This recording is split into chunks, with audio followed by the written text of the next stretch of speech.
Today, we're talking about communication. It's one of the most important skills for ensuring safety and strong outcomes for our patients and your team. And so, to walk us through why it matters and how to do it well, I'd like to welcome Ashton and Brad from our Quinn team. Hi, guys. Welcome. Hi, Melissa. Hi. Thank you guys so much for joining today. Yes, thanks for having us. Of course. All right. So go ahead, please. Please tell us how communication works and what it means for a nurse in the U.S. Absolutely, Melissa. Thank you. Communication in nursing isn't just helpful, it's It's really, really important.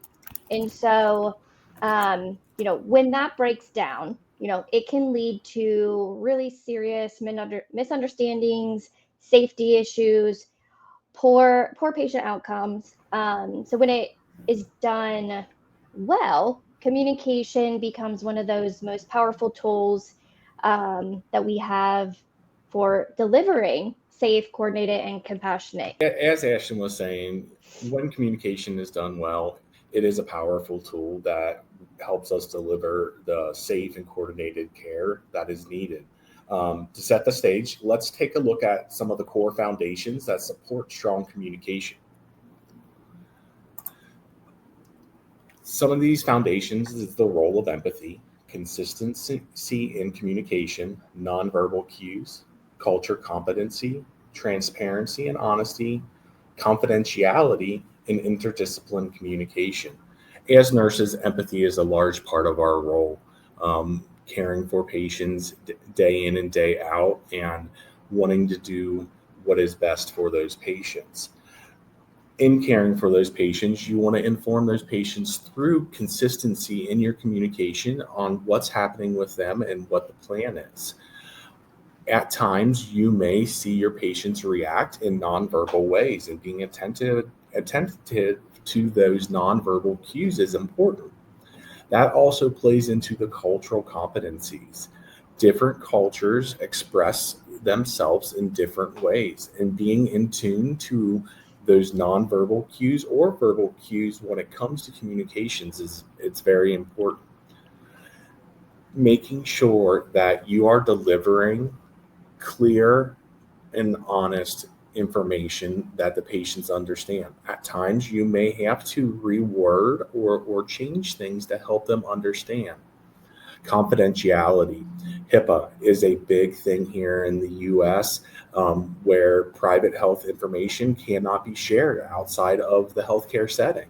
Being aware of that is important. And then lastly, the interdisciplinary communication. You are working with many members of a medical team and have to be able to communicate with them effectively and efficiently through your time. Yep, absolutely. And we're going to touch on all of these points throughout this entire segment. So, the first part we'll review is nurse to nurse, right? And even other colleagues like nurse aides, Brad was just saying, that interdisciplinary communication. So, nursing is a team sport, right? I don't know how many times I have that conversation with our nurses. You just have to be able to rely on your team, the other nurses you're working with, but they also need to rely on you, right? So, you have to be able to work well together and communicate during your entire shift. And so without communication, the team could completely fall apart. And that's not what we want for our patients. So building those relationships can take some time. So you could do things like offering to help others, right? And thank others for helping you, right? Communication is two-way street.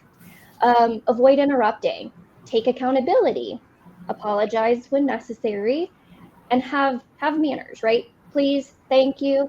Those things go a long way. Respond to phone calls and call lights, relatively, quickly, right?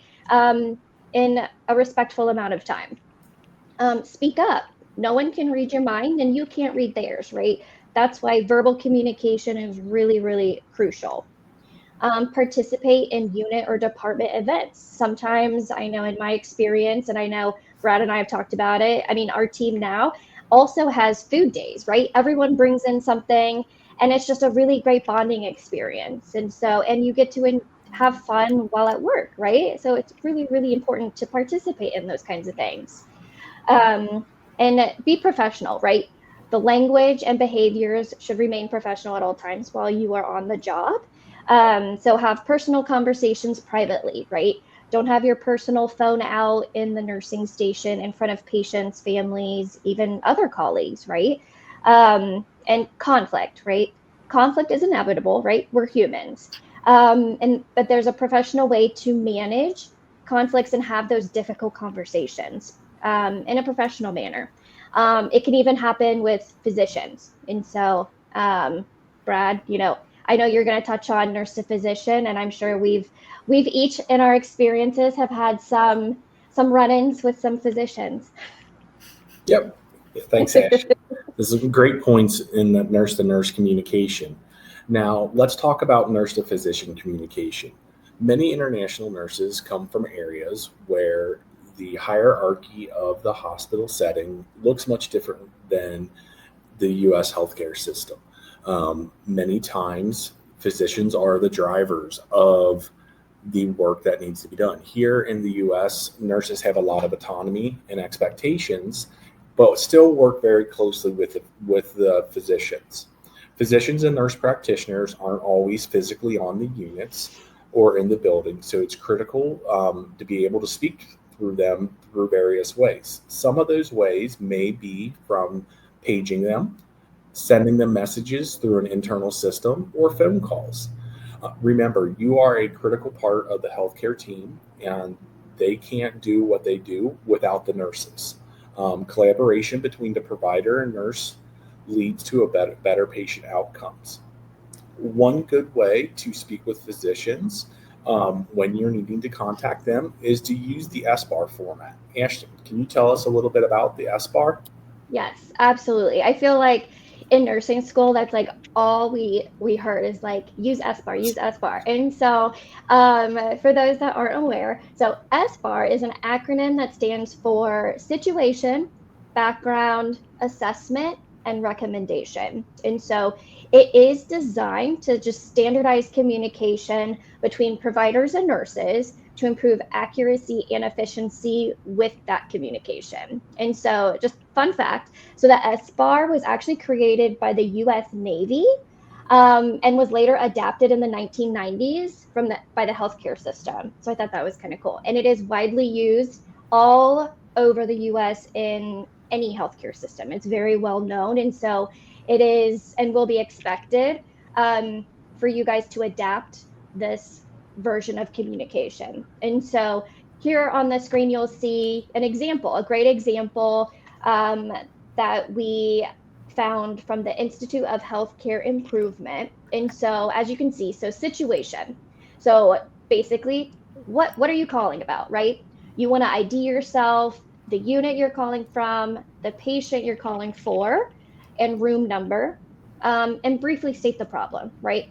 When it happens, when it started, and how severe. So in the example, it shows that, Dr. Jones, this is Sharon Smith calling from the CCU. I have Mr. Holloway in room 217, a 56-year-old man who looks pale, sweaty, feels confused and weak, and is complaining of chest pressure, right? So great background there, or situation. So background. So this is when you want to include the patient history related to the situation, the admitting diagnosis, when they were admitted, current meds, including, the PO meds, IV meds, any meds that they're on, their allergies, and recent lab results, including the date and time they were done, recent vital signs assessment details, any relevant, clinical info. So in the example, the background states he has a history of hypertension, was admitted for a GI bleed, received 2 units. His last crit 2 hours ago was 31. And the vital signs were a blood pressure of 90/50 and a pulse of 120. So great background there. The assessment, right? your assessment of the situation, right? So in the example, I think he's got an active bleed and we can't rule out an MI, but we don't have a troponin or a recent H&H. So that's kind of leads into the recommendation, right? So what do you recommend is needed for the patient and what the patient wants. And so in the example, the recommendation that the nurse would be providing to the physician is, I like to get an EKG and labs, and I need you to evaluate him right away, right? So that's what Brad was mentioning about the autonomy, right? Our physicians aren't on site all the time. And so they really do rely on the nurses to be their senses, right? Their hands, eyes, ears, even nose sometimes, right? So they really do depend on us for them to do their job well, right? So we need to do well so they can do well. Ashton, I think that's a great example of how to use SBAR appropriately. One thing that I often think about for individuals that are unfamiliar with SBAR is I go back 20 years ago when I started my nursing profession, and I was uncomfortable with using this and speaking with physicians.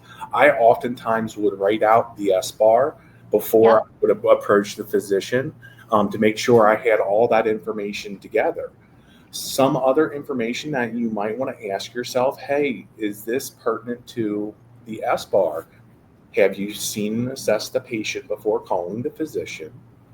Has the situation been discussed with other team members, maybe more senior nurses or the charge nurse? Have you had the opportunity to review the patient's chart and make sure that the physician that you're reaching out to is the appropriate provider? Knowing that admitting diagnosis and when they were admitted, most recent notes from both the provider and maybe previous nurses. And when you are reaching out to that physician, you want to make sure that you have the chart available to you and open. You know what the current meds are, if they have allergy, recent labs, changes in those recent labs, as well as vital signs and code status. Yes, absolutely. There's a lot of things to gather to prepare for the call, right? So now we're going to talk about, you gather all this information, you made the call, right? You went through your SBAR, and let's say that the physician didn't answer, right? You had to leave a message, or you had to just page them because, that's kind of their preferred method.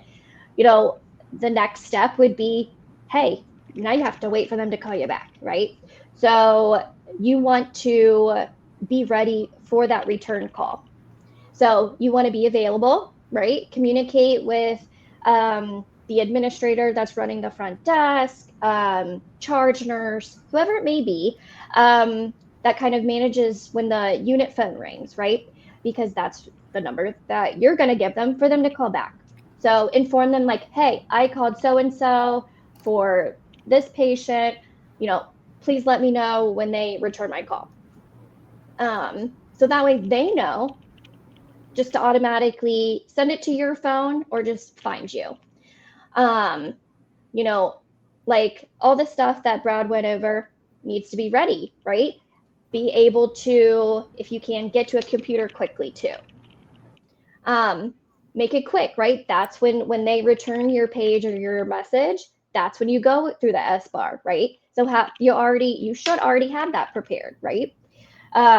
Expect to take new orders, right? That's kind of what you're reaching out for, right? To give them the information you have, and the recommendation is typically a new order.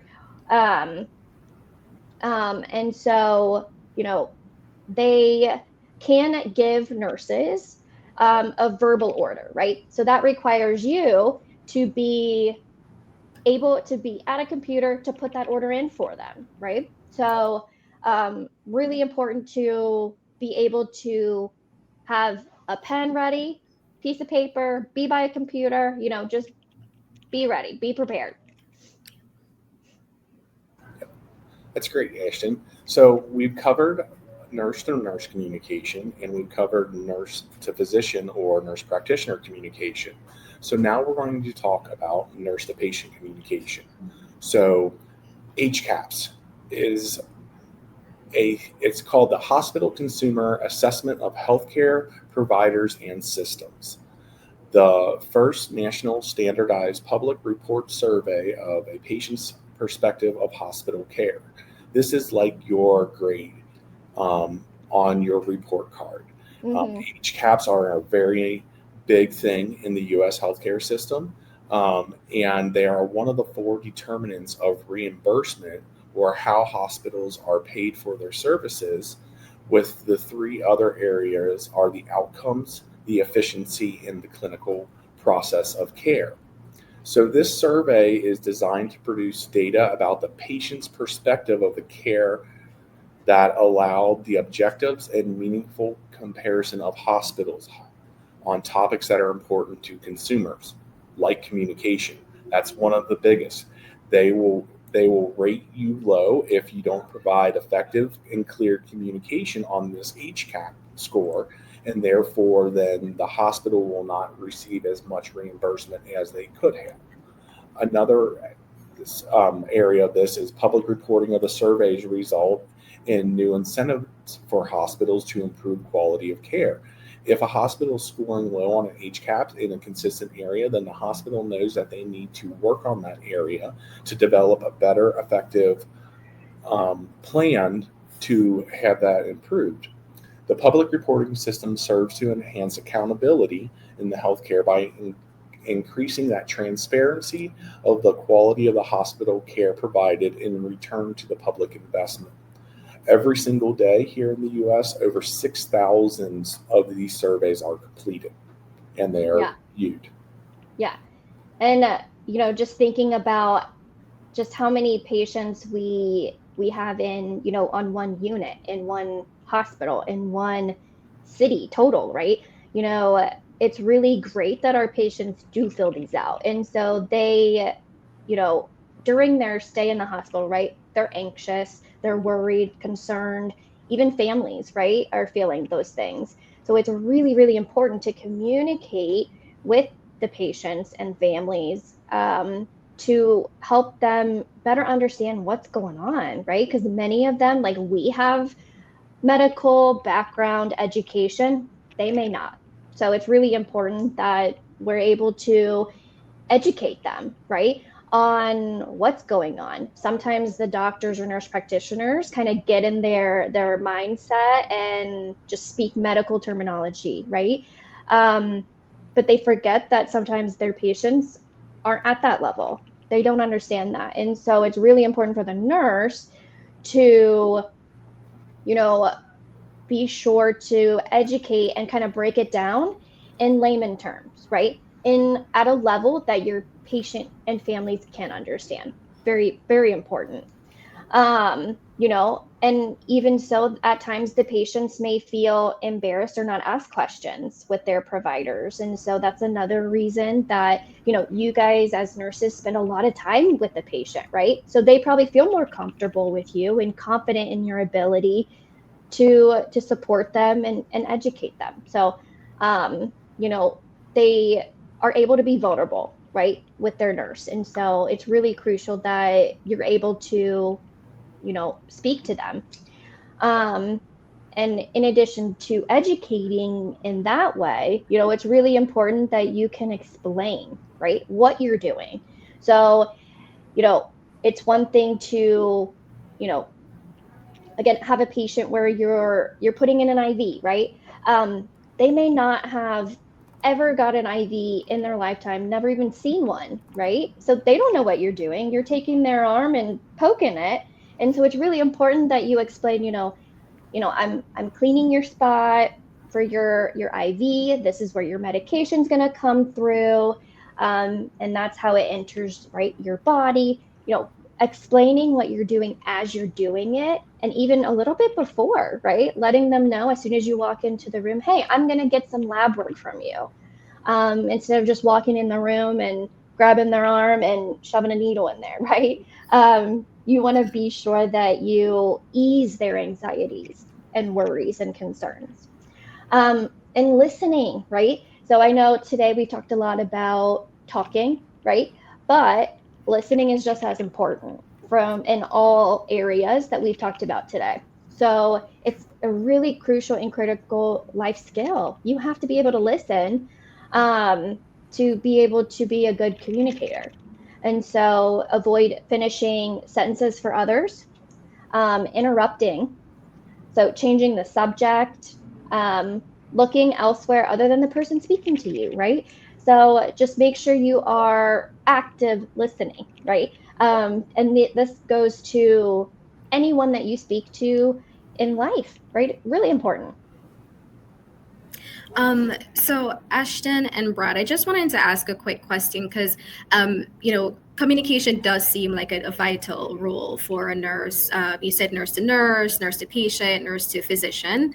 But earlier, Brad mentioned something about, the healthcare professionals are coming from a different country that has different set of rules. So what I'm hearing, it's a cultural thing as well, not only in the hospital, but it also could be like their regular lifestyle, how it is in their country.